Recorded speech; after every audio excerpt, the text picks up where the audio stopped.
esta clase rápida. Como tienen buenos niveles de fierro cerebral, no hay ningún inconveniente. Entonces, vean, todo comienza con la ovulación. Sabemos que a los 15 minutos de haberse producido la ovulación, el ovocito ya se encuentra en la trompa, ¿no? Y ahí se mantiene 2 o 3 minutos en espera de los espermatozoides. Un gran mito de mucha gente es que cree que el espermatozoide, una vez eyaculado, ingresa de frente a tubo genital y llega al óvulo. Y eso no es cierto. Los espermatozoides necesitan un periodo de modificación bioquímica que se llama la capacitación o capacitancia, y eso se realiza en las celdas del cuello uterino.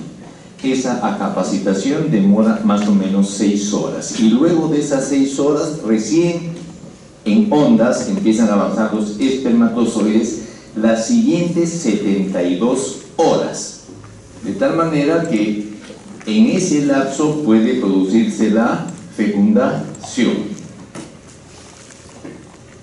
Entonces, el ovocito vive 12 a 24 horas, en estándar 24 horas, el espermatozoide 72 horas. La fecundación se produce en la trompa, y de ahí el huevo fecundado va a viajar durante 80 horas aproximadamente, o 3 días y menos si usted quiere, para poder llegar al útero, donde luego de otros 3 días recién va a empezar a implantarse. Si lo vemos en el esquema, acá tengo la unión huevo-espermatozoide y luego el clivaje de las células en 2, 4, 6, de tal manera que la célula llega como mórula al útero y se implanta como blastocisto. Todo este trayecto demora más o menos 80 horas, y en este tiempo se va a estar alimentando de sustancias que libera la trompa, llamada la leche de trompas. Y una vez que llega acá, va a empezar a buscar el sitio para nidar. Correcto. La nidación, como vemos acá, va a producirse. Al 5.º día por fecundación, el huevo se va a pegar al endometrio, eso es lo que se llama la aposición. En ese momento se pierde la membrana pelúcida. Un día después, al 6.º día, ya hay una adhesión, se ha adherido el huevo al epitelio endometrial. Aquí actúan una serie de enzimas, ¿no? Endometriales, que son las adhesinas, que permiten mejor adhesión, y aparecen unas células que son los pinópodos tipo amebas, que van a ir cogiendo con sus brazos a este huevo para que no se mueva, y finalmente al 7.º día recién es que el trofoblasto empieza a emitir sus digitaciones, y entonces hablamos que a ese día propiamente se ha producido la implantación. Entonces, lo que hemos visto, la fertilización en el tercio de la trompa, la nidación o implantación 7 días después, ¿no?, por la formación del tejido trofoblasto, y este trofoblasto va a formar HCG, y la HCG va a tener la acción de estimular al cuerpo lúteo para que se siga formando progesterona, y el cuerpo lúteo se convierte en cuerpo lúteo de gestación. Y este proceso va a ocurrir hasta las 10-12 semanas máximo, donde ya no necesito producción de HCG y el cuerpo lúteo degenera y se ha entrado en funcionamiento la placenta. La única forma que yo tengo de decir que una mujer está embarazada es cuando yo logro dosar HCG, y eso se logra a partir del 8.º día post-ovulación o 7.º día post-fecundación. Y eso determina entonces que la gestación, que yo la puedo definir cuando obtengo HCG, ha hecho un cambio en su definición, ¿no? Primero, vean ustedes, de todos los procesos, de todos los huevos, o sea, de las mujeres, todas las mujeres menstruan en el periodo fértil, pero solamente un 90% de mujeres ovulan. Hay un 10% de mujeres que menstruan pero que no ovulan, y de esas que ovulan probablemente 50% fecundan. De esos huevos fecundados, sabemos que la implantación no se da en todos. Más o menos es un 50% que se implantan y un 50% que se pierden. Y por esa razón se establece que la gestación es el proceso que comienza con implantación y finaliza o con el nacimiento o con un aborto. El concepto embriológico que todavía se mantiene de que el embarazo comienza con la unión huevo-espermatozoide sigue siendo eso un concepto desde el punto de vista embriológico. Desde el punto de vista gineco-obstétrico, para nosotros una gestación comienza cuando se implanta, que son conceptos actuales. Punto. Se embarazó la mujer. Entonces vienen una serie de cambios o adaptaciones anatómicas, fisiológicas, bioquímicas y psicológicas. Estas ya casi las conocíamos. Estas fueron las últimas en conocerse y básicamente estaban basados en el concepto de que ¿por qué una mujer cambia tanto? O esos cambios son debidos a esas estructuras, y se empezó a hablar del problema de apego. Miren ustedes, hace muchos años se hizo un estudio en gamberros que eran adolescentes bastante antisociales y agresivos en Inglaterra. Luego se hizo otro estudio en México, que es el país más machista de Latinoamérica y donde hay demasiada violencia familiar. Entonces, en todos esos varones internados en penales por violencia familiar, y en esos gamberros se empezó a hacer un estudio grande, y al final lo que se encontró era que todos aquellos tenían como elemento común el haber sido separados de la mamá inmediatamente después del parto. Y eso dio origen entonces a hacer una revaloración. Y el problema entre los ginecobstetras y los médicos en general es que como luchamos para que los bebés que nazcan tengan todas las capacidades y todas las oportunidades de vida, entonces ¿dónde mejora el parto? En el hospital. Entonces se hizo la medicalización del parto, ¿no? Y se dejó de lado, entre comillas, el parto de familia, el parto de hogar. Esa medicalización del parto llevó a tratar al recién nacido como un paciente, entre comillas, adulto. Lo separaban, lo llevaban, lo bañaban, hacían lo que tenían que hacer, y todo eso nunca lo habíamos generado desde el punto de vista psicológico. El concepto de apego. ¿Qué cosa es apego? La ligación emocional hacia algo o hacia alguien. Y de pronto la mamá, cuando se embaraza, se convierte en protectora. ¿De quién? Del feto.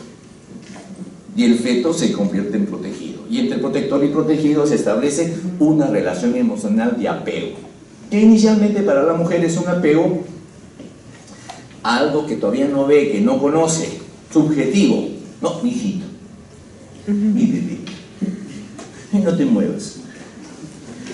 No, pero cuando nace, escucha el llanto, siente el movimiento, siente la piel, ese apego se convierte en un apego objetivo.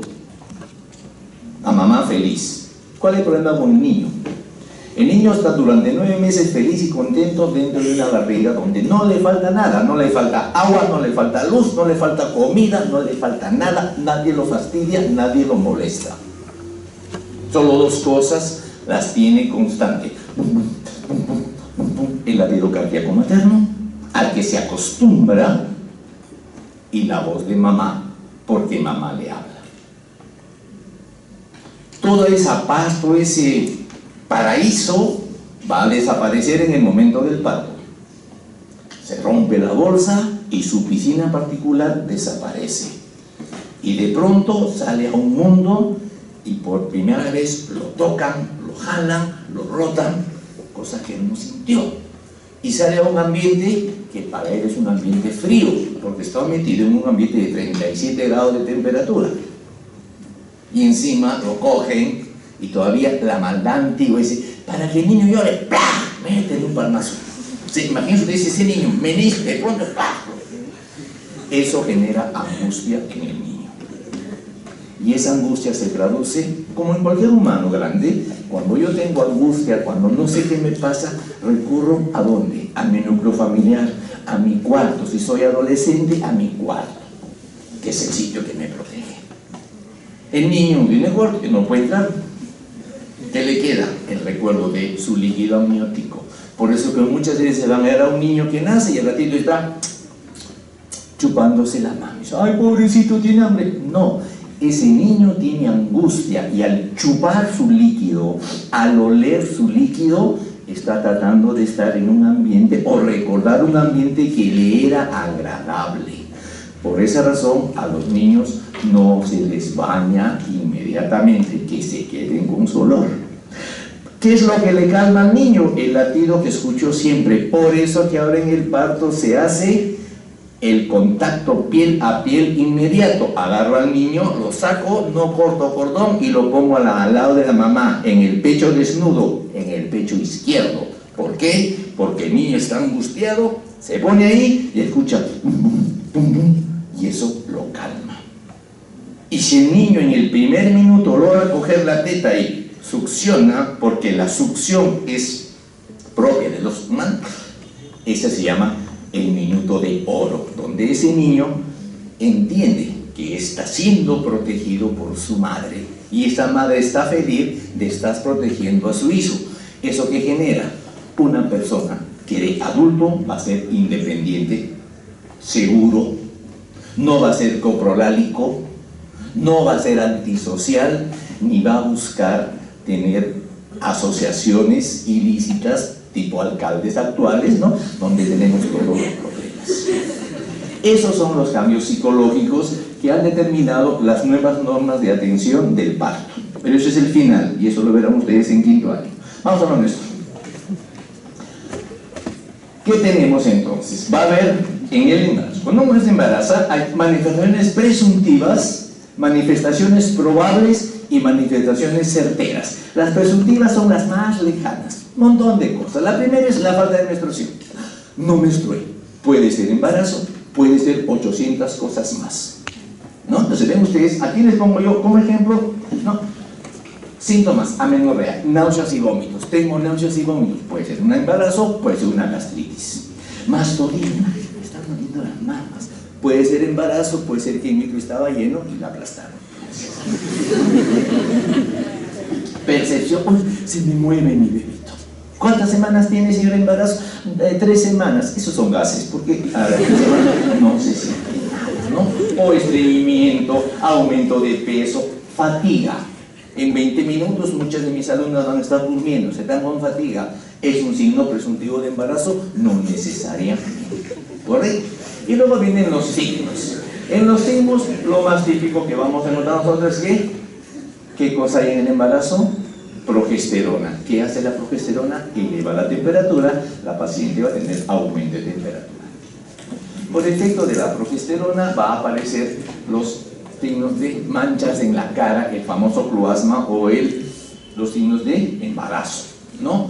Puede aparecer, un poco más de pilosidad, porque si la mujer está botando progestágenos, estos se convierten en andrógenos y esto me genera más aumento de pilosidad corporal, ¿no? Y lo más, o el crecimiento abdominal o el épulis. ¿Qué es el épulis? Es la gingiva hipertrófica. Muchas mujeres de pronto dicen, no sé por qué, creo que hemos oído algo y tienen así el cuerpo de mascafierro. Entonces esa es una gingivitis, el llamado épulis.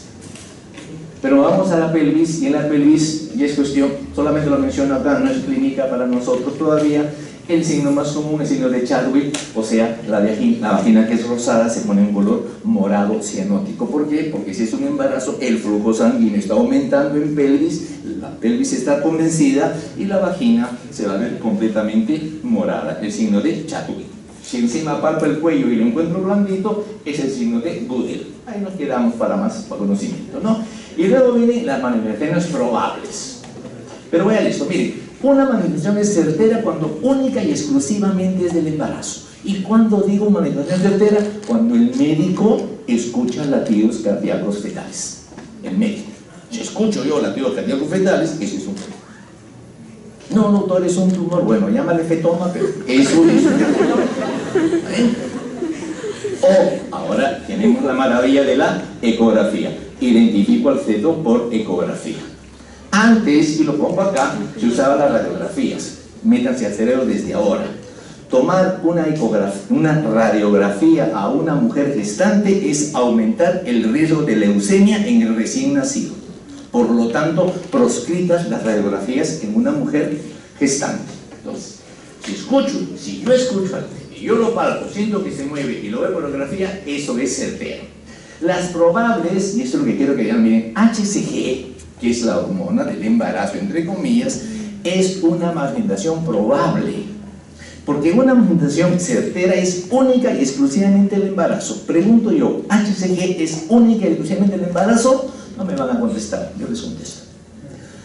Vamos a encontrar más adelante que hay tumores ováricos funcionales y esos tumores ováricos funcionales liberan HCG y la paciente tampoco menstrua. Entonces, si tengo una paciente que no menstrua y tiene un tumor funcional, les pido HCG y me va a salir alta. No es embarazo, por eso que HCG es probable, no es presuntivo. Punto. Cabo. Ahora bien, ¿qué vamos a tener? Lo he hecho bien sencillo por ustedes. Va a haber cambios en la piel. ¿Qué va a pasar en la piel? La hiperpigmentación, efecto de la progesterona. Van a aparecer las estrías gravídicas. Vean ustedes, no es normal que una mujer tenga estrías. ¿Qué me indican las estrías? Que esa mujer no está comiendo la cantidad adecuada de proteínas. Una mujer que empieza a subir de peso por exceso de carbohidratos, las fibras elásticas de la piel se rompen y eso es lo que se llama estría.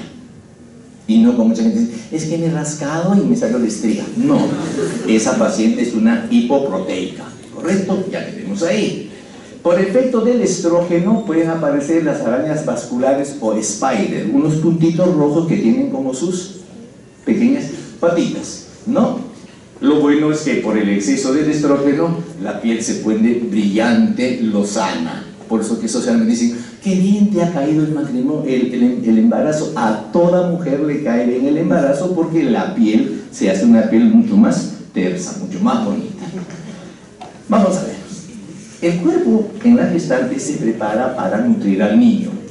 Cuando nace el niño, ¿con qué la va a nutrir? Con las mamas. Yo tengo una hipertrofia y una hiperplasia de las células que forman la mama para formar las mamas grandes.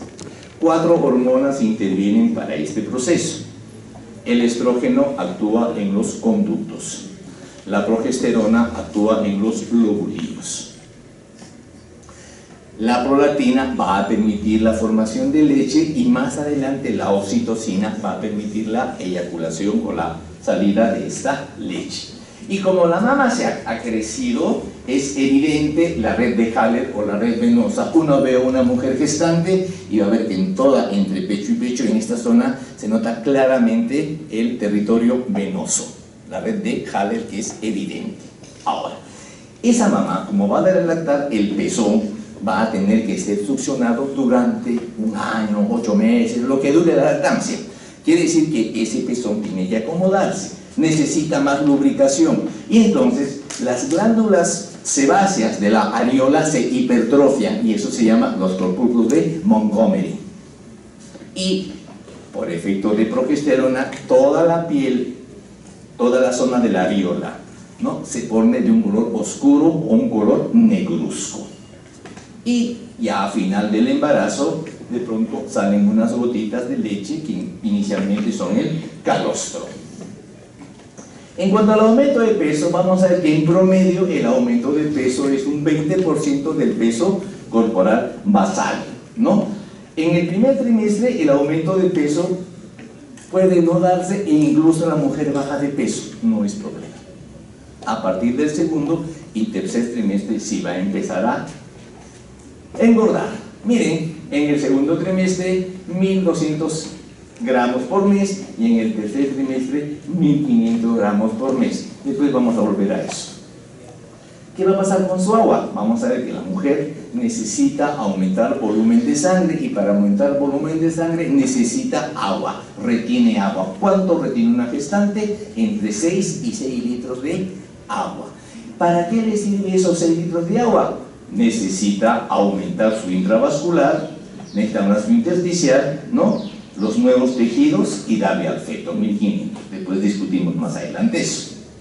Y acá vamos a lo más importante. No hay mecanismo anabólico más importante que el embarazo. De 2 células va a salir un individuo de 3,5 kilos y 50 gramos y 50 centímetros de tamaño. O sea, unos 3 trillones de células, solo de 2. Es decir, todo es anabolismo. ¿Y de qué están formadas las células? Fundamentalmente de proteínas. Eso significa que una mujer en un embarazo utiliza 1 kilo de proteínas, 1000 gramos. De ese kilo, 500 van a ir para formar sus nuevos tejidos de la madre y 500 para formar el feto y la placenta. Por lo tanto, mamá que no come proteínas es mamá que va a tener un niño con problemas de restricción de crecimiento. En cuanto al fierro, campeones mis alumnos, ¿cuánto necesitamos de fierro? 800 miligramos de fierro le significa un embarazo. De esos 800 miligramos, 300 se van a ir para el feto, placenta y su sangre, y 500 para la nueva hemoglobina materna. Entonces, si tenemos una mujer que está anémica, ya ese feto va a estar anémico. Pero no solo eso, si esta mujer da a luz, pasan 4 o 5 meses, 6 meses y nuevamente se embaraza, imaginen ustedes la calidad de sangre que le va a dar a ese niño, porque no solamente es problema de hemoglobina, de fierro, también es problema de proteínas. Y recién el gobierno se ha enterado, a Dios gracias, de que el fierro inicialmente, fundamentalmente, yo lo necesito para el desarrollo neurológico normal de un individuo. Entonces yo no puedo esperar de una mamá anémica que va a tener un niño anémico que ese niño aprenda logaritmos. A las justas, suma y resta. No, lee y no entiende lo que lee. Somos los últimos en Latinoamérica en comprensión de lectura. Y le echan la culpa al SUTEP. No, la culpa es del sistema de salud tan penoso que tenemos, que permitimos que las mujeres no consuman fierro. O lo que es peor, Chile tenía ese mismo problema hace 30 años. ¿Qué cosa hizo Chile? Reforzó obligatoriamente a toda la industria alimentaria chilena todos los alimentos reforzados con fierro, de tal manera que la persona compraba cualquier producto y ese producto tenía suplemento de fierro, y con eso desapareció la anemia. Miren ustedes, aquí de cada 100,000 niños que nacen mueren más o menos 120 mujeres. En Chile, de cada 100,000 niños mueren 16 mujeres. Y es una gran diferencia en razón de sistemas de salud que más adelante aprenderán. Seguimos. Entonces, la sangre va a aumentar. ¿Cuánto? Un 40 a un 50%. Y el predominio de plasma.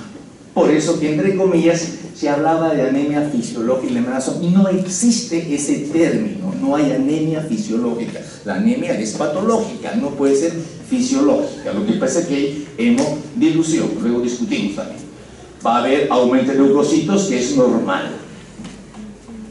¿Y cómo distingo yo una leucocitosis normal de una leucocitosis patológica? Sencillamente porque no hay desviación izquierda, es decir, no hay bastones. Me dice, doctor, mi paciente está embarazada y tiene 12,000 leucocitos, no hay ningún problema. ¿Cuántos bastones? 0 bastones, 1 bastón, no hay problema. Ese es un problema, esa es una leucocitosis normal en la gestante, producto de su proceso de aumento. Y como aumenta volúmenes, las proteínas totales tienden a disminuir albúmina y disminuir las globulinas. Los lípidos, vamos a ver que aumentan, colesterol, HDL, LDL, todos esos aumentan en el embarazo. La glicemia, vamos a ver que tiene modificaciones. Cardiovascular, ahorita vamos a ver, respiratorio ahorita vamos a ver, urinario y digestivo. Me refiero solamente a esto.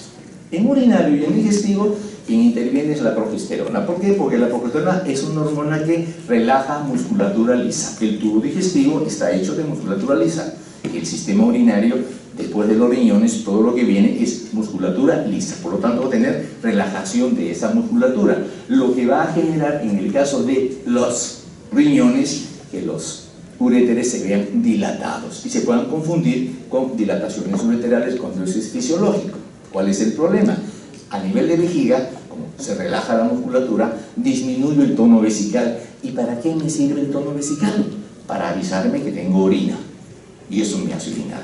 Como el tono vesical disminuye en una gestante, se queda orina, entre comillas, en un resto urinario, y en ese resto urinario fácilmente aumentan las bacterias, o sea, una bacteriuria asintomática, que luego se convierte en sintomática, después en infección urinaria, y si no la trato, en pielonefritis y finalmente en una sepsis a punto de partida urológico. Por eso que hay que cuidar el sistema urinario en la gestante. A nivel digestivo es igualito. Como yo tengo un tono para que se lleve el cardias y ahora se ha relajado el cardias, se abre más rápido y por eso es más fácil que tenga vinagrera o pirosis la gestante. El vaciamiento estomacal y el tránsito intestinal se ve disminuido, por eso que la paciente tiene plenitud gástrica, sensación de llenado, mayor cantidad de gases, y cuando llego a intestino grueso, cuando la sustancia que va a pasar por el intestino grueso, conforme va avanzando, el intestino grueso le va jalando agua. O sea, la última recuperación de agua del cuerpo la hace el intestino grueso. Y como se demora en pasar, jala más agua, jala más agua. Y cuando las heces llegan al final sin agua, eso se llama estreñimiento. Por eso que la gestante sufre de estreñimiento. ¿No? Listo. Vamos viendo más ahora, sí, más rápido. Miren ustedes, el útero en las primeras 12 semanas está dentro de la pelvis, no se siente, no molesta. A partir de las 12 semanas recién empieza a aparecer y a las 20 semanas ya está a la altura del ombligo. Y a las 20 semanas, a la altura del ombligo, ya es evidente la gestación. O sea, una mujer con 16 semanas, 18 semanas todavía pasa piola, pero a las 20 semanas el pecado es evidente, por más que se faje. Y además es importante, en la primera, acuérdense, ombligo, 20 semanas, a las 20 semanas ya se sienten los movimientos del feto. En una primi, a las 20 semanas, los va a ir sintiendo. Vamos acá. Entonces miren ustedes, estos son los síntomas básicamente de que se queja la mujer: no tengo menstruación. Y le aparece lo que se llama la enfermedad matutina o las náuseas matutinas, ¿no? Como tiene náuseas y amenorrea, de repente estoy embarazada, se hace su test de embarazo y le sale embarazo, y de pronto desde que las mamas, los pezones y la areola se empiezan a poner más oscura y empieza a orinar de a poquito, de a poquito. Tomarse ecografía no es bueno inmediatamente porque no se va a ver. La ecografía se ve recién a las 4 semanas o cuando haya 1500 unidades de beta-HCG. Mientras menos de eso no vamos a hacer nada, ¿no? Y un montón más de cosas, pero como esto es obstetricia y estamos en parte de fisiología, lo dejamos. ¿Qué pasa? Cambios. El útero. Miren, ¿cuánto pesa el útero? 70 gramos. ¿Cuánto llega a pesar? Kilo 100. De una cavidad de 10 mililitros llega a 5 litros. Es decir, no hay órgano en el cuerpo humano que crezca tanto como crece un útero en la gestación. Miren, de 500 a 1000 veces. Y este útero, que va a tener todo el flujo sanguíneo, a término del embarazo, el flujo sanguíneo uterino va a ser, miren, medio litro por minuto. Por eso que la hemorragia obstétrica es cataclísmica, mata a la mujer. Primera causa de muerte materna en el mundo y en el Perú es hemorragia postparto por un problema de sangrado. Algo más, vamos bien. Cuando la mujer inicia trabajo de parto va a haber contracciones. Si vemos al músculo uterino, y ustedes ya lo han estudiado en anatomía, sus profesores famosos, a través de las fibras musculares que se están entrecruzando, por ahí pasan los vasos sanguíneos que van a irrigar la placenta y al feto. Entonces, cuando tengo un feto en trabajo de parto, al contraerse el músculo uterino, ¿qué va a pasar? me va a cerrar las arterias y me va a disminuir el flujo. Un feto tiene que tener una reserva de oxígeno que le permite soportar esa contracción. No, pues uno dice, señor, comienza el trabajo de parto, ¿va a ser parto normal? Probablemente, porque yo no sé lo que pase durante ese trabajo de parto, si ese feto va a soportar o va a tolerar esas contracciones. Pero hay gente que dice, no sea malita, apórele el parto porque está sufriendo. Y entonces le ponen oxitocina, que es una sustancia que aumenta la frecuencia y la intensidad de contracciones. Si yo a un feto que está en proceso normal de parto le meto oxitocina porque quiero ayudarlo, lo único que voy a hacer es, al aumentar la frecuencia y la intensidad de las contracciones, voy a disminuirle flujo sanguíneo a la placenta y al feto. Y termino haciendo un sufrimiento fetal y termino operando a esa paciente. Entonces, el parto fisiológico normal es un parto que lo dejamos a que la naturaleza lo vaya desarrollando sencillamente como debiera desarrollarse, ¿no? Entonces, ven ustedes, correlación entre la presión y disminución de la velocidad de flujo. Entonces, aumentar la frecuencia cardíaca, perdón, la frecuencia de contracciones uterinas es más dañino que benigno en el caso de un parto normal. Sí. Ese flujo sanguíneo tiene un control. ¿De quién depende? Miren ustedes, de las catecolaminas, la adrenalina y la noradrenalina. Estas tienen un aumento a la sensibilidad en el lecho vascular, ¿no? Para ayudarme a disminuir la perfusión placentaria. Por eso es que la mujer tiene que estar tranquila. La asustamos, la gritamos, bota adrenalina, baja perfusión, sufre el feto, ¿no? Y el otro elemento que nos llega es el óxido nítrico, que es un vasodilatador potente y además inhibe agregación plaquetaria, lo que permite un buen flujo sanguíneo al útero. Metabolismo, ¿qué va a pasar? La mujer empieza a generar mayor gasto de energía y eso significa que su metabolismo se eleve en un 15%, ¿no? Eso significa que una paciente hipotiroidea que ya tiene problemas para regular su metabolismo, al embarazarse tenga mayores padecimientos y termine generalmente a veces en aborto si es que no mejoro el nivel de hipotiroidismo. En cambio, una hipertiroidea está feliz porque como le sube el nivel de metabolismo y es hipertiroidea, pasa feliz durante todo el embarazo. Nutrición. Vean ustedes, nosotros normalmente, los hombres y las mujeres no embarazadas, nuestra dieta básicamente está dada por carbohidratos, ¿no? Ahí está toda la carga calórica, después grasas y un poquito de proteínas. En la gestante es al revés. Su carga fundamental de nutrición es proteínas, después grasas, y si le sobra algo más para energía, recién carbohidratos, ¿no? El gran problema de la población peruana es que la nutrición es completamente a punta de carbohidratos. Señora, ¿ha comido carne? Ayer. ¿Qué comió? Me mordí la lengua. Eso no significa comer, porque es lo que pasa en muchos sitios, ¿está bien? Ahora, en nutrición existe el concepto del tiempo perdido, no recuperado.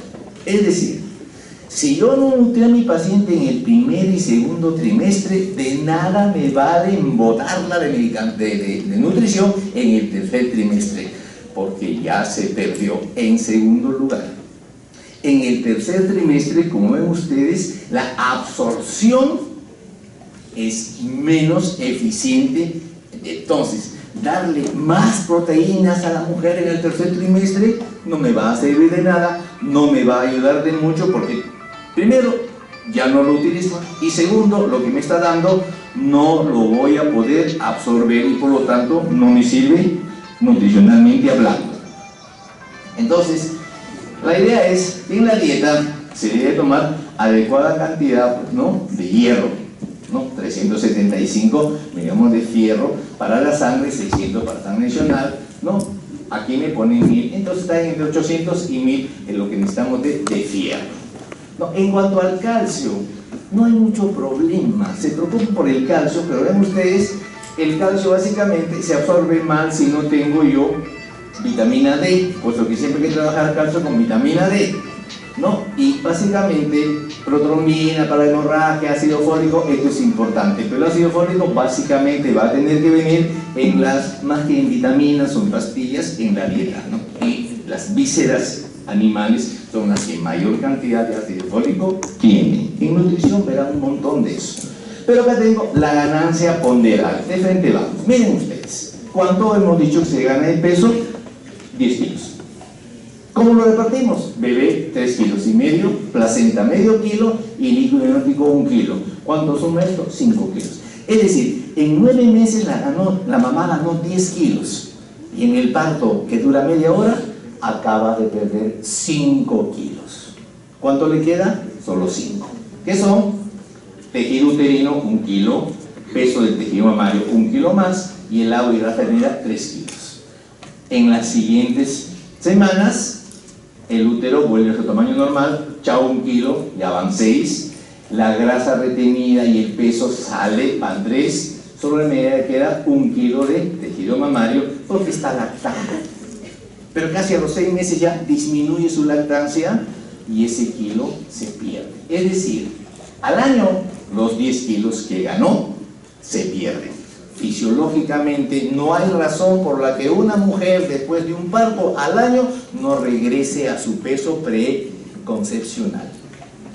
No, entonces, al año el niño celebra su cumpleaños comiendo su primer churrasco y la mamá poniéndose el vestido que usaba antes del parto o del embarazo. Pero eso es imposible en el 99% de casos, ¿no? Ay, que subió de peso, ¿no? Uno se encuentra con la paciente, hija, ¿qué pasó? Ay, doctor, es que subí de peso. ¿Y por qué subió tanto? Es que tuve gemelos. ¿Qué? ¿Te lo comiste? Porque la única posibilidad es eso. Ya quedó. Lo que sí recuerden ustedes, esos 10 kilitos o ese 20% es en una mujer con un índice de masa corporal normal. Hay una relación inversa. Mujer con índice de masa corporal bajo tendrá que subir más.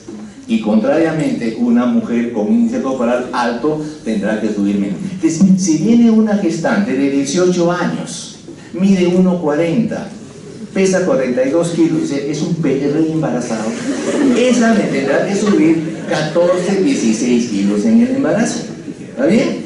Y luego me viene una gorda que pesa 99 kilos, ¿no? Es una hamburguesa embarazada, esa me subirá 7, 8 kilos máximo. Esa es la relación. Ahora bien, ¿cuál es el problema? Y acá sí viene algo que nos importa a nosotros. La famosa enfermedad matutina, ¿no? Viene la paciente con naso. ¿A qué lo va a llevar a esa?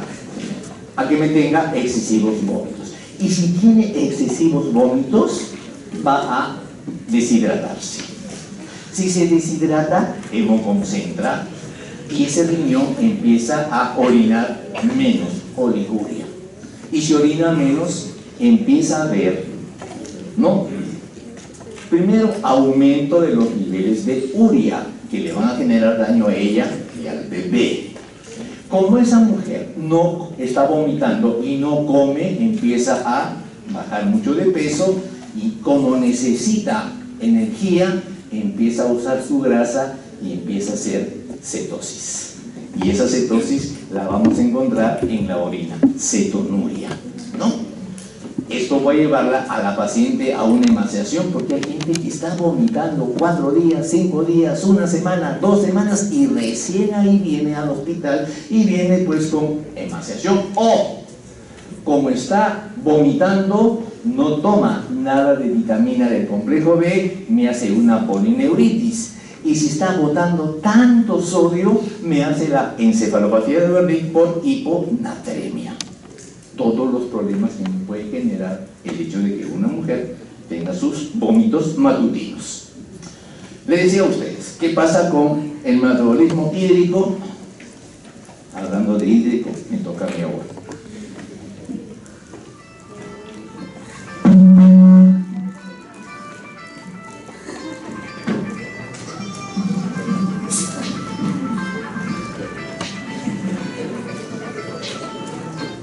Entonces, miren, en el caso del agua,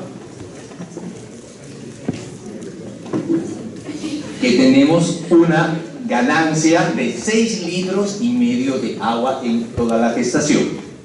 Es agua, ¿para quién se va a ir? 3 litros y medio para el feto y la placenta, y 3 litros para el volumen sanguíneo de mamá, básicamente. ¿Y por qué retiene agua? Porque la osmolaridad plasmática disminuye en 10 miliosmoles. ¿Debido a qué? Al problema de secreción de vasopresina y al efecto de la progesterona, que lo vamos a ver ahora. Esto es lo importante. El agua corporal es más importante que la grasa para el peso de un lactante.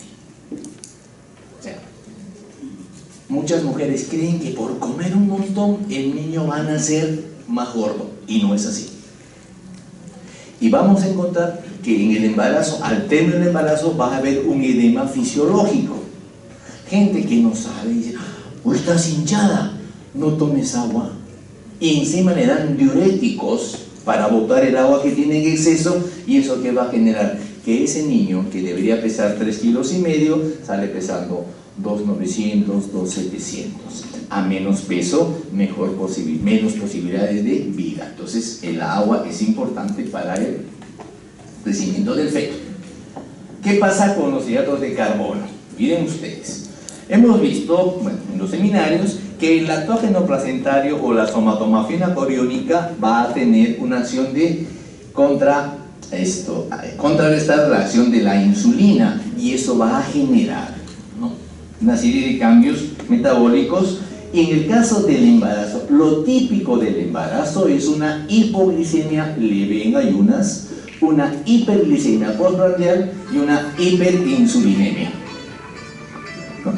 Lo que va a pasar entonces es lo siguiente, ¿no? Si los niveles de insulina fueran normales en una gestante, esa insulina pasaría, esa glucosa pasaría a la sangre de la mamá, y el feto se quedaría sin ningún tipo de glucosa. Por esa razón hay una serie de hormonas que contrarrestan la acción de la insulina, y esto trae como consecuencia, lamentablemente, que frente a la resistencia a la insulina, el cuerpo de la mujer empiece a formar mayor insulina, haya una hiperinsulinemia. Y esa hiperinsulinemia, ¿a qué va a llevar? A que las células beta del páncreas se hipertrofien para que liberen mayor cantidad de insulina. Si el páncreas de la mamá es un buen páncreas, no pasa nada. Si el páncreas de la mamá es un páncreas de función, con una función deficiente, esa mujer va a ser hiperglicemia en el embarazo y tengo la diabetes gestacional. O sea, no es que la diabetes genere, pero no es que la gestación genere diabetes. Lo que ocurre es que la gestación pone de manifiesto la capacidad funcional de un páncreas. Si el páncreas es bueno, gestación sin problemas. Si el páncreas es malo, tenemos el problema de la diabetes gestacional. ¿Correcto? Entonces ven ustedes, la glucosa en no gestantes en valores normales, y la glucosa en gestante baja más, baja un poco más, ¿no? Los valores han cambiado. No sé si le han dado a ustedes los valores para no gestantes. Yo les digo lo de gestantes. Una gestante que en ayunas tiene máximo 92 miligramos decilitro de glucosa es normal. Más de 92 ya es una paciente que tiene hiperglicemia y habría que estudiarla. Eso lo veremos más adelante. Ya, eso lo veremos más adelante. Sigamos. En cuanto a las grasas, de frente me voy. Miren, ¿qué hormona sube en todo el embarazo? La progesterona. Y la progesterona es el lipostato hipotalámico, es decir, depende de los niveles de progesterona para que suban o bajen los lípidos. ¿Y qué pasa durante todo el embarazo? la progesterona está subiendo. Por lo tanto, los lípidos en sangre en gestación también se van a elevar, ¿no? Sea ácidos grasos, sea triglicéridos, todos se van elevando, ¿no? Entonces, ven ustedes acá los niveles de colesterol, LDL, DLL, todos se elevan durante el embarazo. Entonces, todavía hay gente que cree que cuando la paciente está un poquito mal con la presión en el embarazo, de repente tienes el colesterol alto. Le van a tomar el colesterol y el colesterol le va a salir alto, fisiológicamente normal, ¿no? Esto se fue, bueno, no importa. Decíamos, en el embarazo se retuvo agua, ¿no? Entonces, como hay más agua, la concentración de sodio y potasio disminuyen, ¿no? Solamente se retienen 1000 miliequivalentes de sodio y 300 miliequivalentes de potasio. Entonces, pero si la filtración glomerular aumenta en la gestación, ¿cómo es que no hay más excreción? Es que básicamente no se modifica la excreción fundamentalmente por esta hormona. La progesterona contrarresta el efecto natriurético y caliurétrico de la aldosterona, ¿no? Para de esa manera permitir mantenernos nuestros valores normales. ¿Qué pasa con el volumen sanguíneo? Aquí les pongo todo, pero mejor estamos acá. Fíjense, ¿qué va a pasar?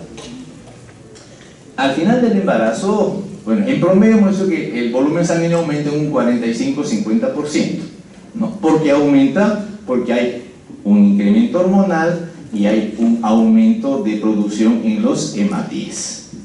¿Qué va a pasar? El gasto cardíaco va a aumentar. Vamos a entrar a ver eso rápido ustedes. Miren ustedes, acá tenemos un volumen, el volumen de sangre. Acá tengo una mujer sin embarazo. ¿Cuánto tiene de sangre? 3 litros 30. Perfecto. Esta mujer se embaraza normal, embarazo sin problemas de hipertensión. ¿Y cuánto subió su volemia? A 4 kilos, a 4 litros, 4,25, o sea, un 47%. Decíamos 45% más o menos. Esta misma paciente se embaraza y ahora hace un cuadro de eclampsia, de hipertensión gestacional. Miren cuánto aumentó su volumen, solamente un 16%. Entonces, en las pacientes que van a hacer hipertensión inducida por la gestación, la volemia está disminuida. Un factor que vamos a ver, ¿no? Ahora, el gasto cardíaco, de frente. Ya sabemos decir, output cardíaco o gasto cardíaco depende del volumen de eyección por la frecuencia cardíaca. ¿Qué pasa con la frecuencia cardíaca en la gestación? Aumenta en más o menos 10 latidos minuto. Y recordando su clase de cardiología, el volumen de que depende del aumento de la precarga y de la disminución. ¿Por qué disminuye la poscarga en la gestación? Porque la resistencia vascular disminuida, la presión vascular disminuye, mientras que la precarga aumenta. La volemia ha aumentado, el tono venoso siempre disminuye, la presión intratorácica no sabemos si aumenta, pero el ventrículo va a bombear con más fuerza, más llenado ventricular, y la energía ventricular aumenta, las leyes que ya han conocido. Entonces al final tengo un output cardíaco aumentado. De frente. Vámonos de frente acá. Es mucha cosa. Entonces, ¿qué yo tengo? Output cardíaco en una mujer no embarazada, 5 litros minuto. Se embaraza, output cardíaco sube a 6.8, segundo trimestre máximo 7.1 y luego baja para 5.8. Es decir, lo que tenemos nosotros es el aumento del output cardíaco de 5 a 7 litros y medio más o menos. ¿Dónde aumenta más el output cardíaco? En el segundo trimestre. Las pacientes que tienen cardiopatías, como en el segundo trimestre vamos a forzar la función ventricular, son las que tienen más problemas en este trimestre, ¿no? Segundo, miren ustedes, después del parto, el estadio temprano, las 2 horas postparto, ¿no?, va aumentando y al final aumenta tremendamente el gasto cardíaco. Por esa razón, cuando una paciente tiene una cardiopatía, no le permitimos el parto normal, porque yo el parto normal, ¿y qué va a pasar en el posparto? Duplica su gasto cardíaco y esa bomba cardíaca no va a soportar ese esfuerzo, colapsa y tenemos serios problemas con la vida de esta paciente. Y otro problema es que pasa con la resistencia vascular periférica. Miren ustedes, acá volvemos a repetir lo ultimito. No embarazada, 5 litros minuto, embarazo normal, 7 litros a 7 litros y medio. Ha habido un aumento del output cardíaco. ¿Quiénes son estas pacientes? Las pacientes preeclámpticas, las hipertensas, que tenían menos volemia. Y vean ustedes, el output cardíaco también aumenta, pero nunca llega a valores de la normalidad. Entonces yo ya tengo que en una paciente que me va a hacer hipertensión por el embarazo, tiene menos volumen y tiene menos output cardíaco. Avanzo un poquito más y me encuentro con la resistencia vascular periférica. Y entonces veo que en una paciente no embarazada, la resistencia vascular periférica está por encima de las 1200 millas. Pero en la embarazada ha bajado, que es lo típico de una gestación, ¿no? Resistencia vascular periférica disminuida. En cambio, cuando me voy a estas pacientes hiperlánticas que tienen problemas de hipertensión, todas tienen la resistencia vascular periférica aumentada. Entonces, solo en pacientes gestantes, la hipertensión gestacional no es un problema de volúmenes, es un problema de resistencia vascular periférica aumentada. Por lo tanto, no me interesa manejar volúmenes, sino resistencia. A estas pacientes, ¿con qué las voy a manejar? Con vasodilatadores. Usar diuréticos no tiene razón de ser, porque no es un problema de volemia. Quitarles la sal a estas pacientes no tiene razón, porque no es un problema de sodio ni de agua, es un problema de resistencia vascular periférica. Pero hay gente que sigue creyendo, es hipertensa. No es la hipertensión de una no gestante.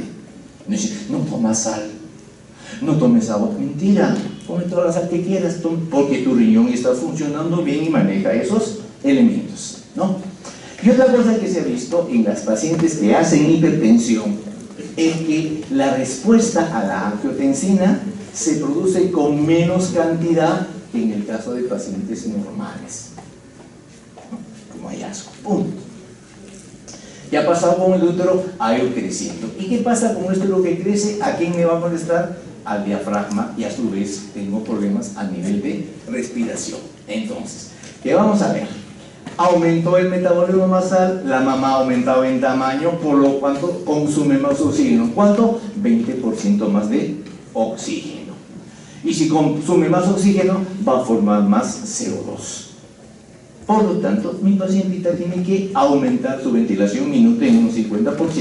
¿Quién es responsable de esto? Vuelvo a dar la progesterona, que sensibiliza al centro respiratorio por el estímulo por el CO2, ¿no? Acá estamos, de frente estamos acá. Miren ustedes, ¿qué problemas tengo en gestantes? Volumen corriente. Entonces, ven ustedes el volumen corriente en una que ya pasó de 550, acá sube de 700. El volumen corriente aumenta. La ventilación minuto de 7.5 sube de 10.5, aumenta. Pero el volumen residual de 1.2 a 1, el volumen residual disminuye en la gestante.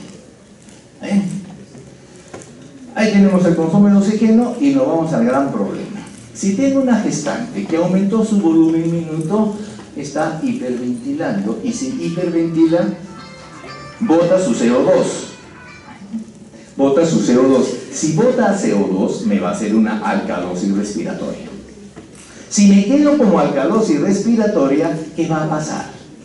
Va a aumentar la afinidad oxígeno-hemoglobina, y cuando esa sangre llegue al feto, la hemoglobina no va a ceder el oxígeno.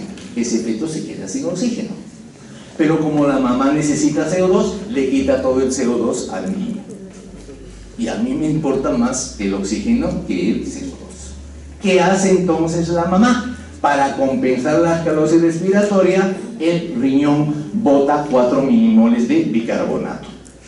Y eso compensa la alcalosis, y hay un mínimo, incremento de pH en sangre. Ese mínimo incremento de pH en sangre, ¿qué va a hacer?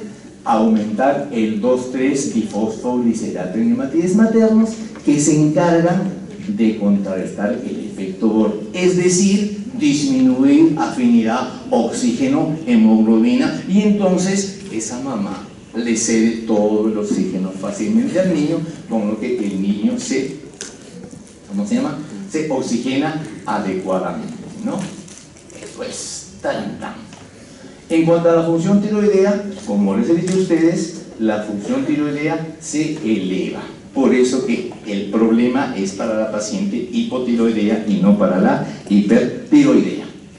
Y en cuanto a la función renal, ven ustedes, hay un aumento del flujo renal y de la función renal. De frente vamos acá, ¿qué vamos a encontrar en riñón? Hemos visto que el aumento del tamaño renal es por la cantidad de sangre que le está llegando al riñón. La dilatación de la pelvis, de locales y ureteres, esto es básicamente por efecto de la progesterona, ¿no? Y la filtración glomerular y el flujo plasmático renal se incrementan en un 50%. ¿Qué significa esto? Que la creatinina y el nitrógeno ureico van a disminuir. Entonces, hay unos valores de urea, creatinina, ácido úrico para la no gestante, y los valores para la gestante tienen que estar por debajo de esos valores, porque las funciones de Clarence han aumentado en estas pacientes con problemas, que están embarazadas. Lo mismo pasa con el metabolismo ácido básico, y hemos visto acá en el embarazo normal el hidrohidrato acélico y la PCO2 son 4 a 5 miliequivalentes más bajos para tratar de compensar el problema de la función ventilatoria.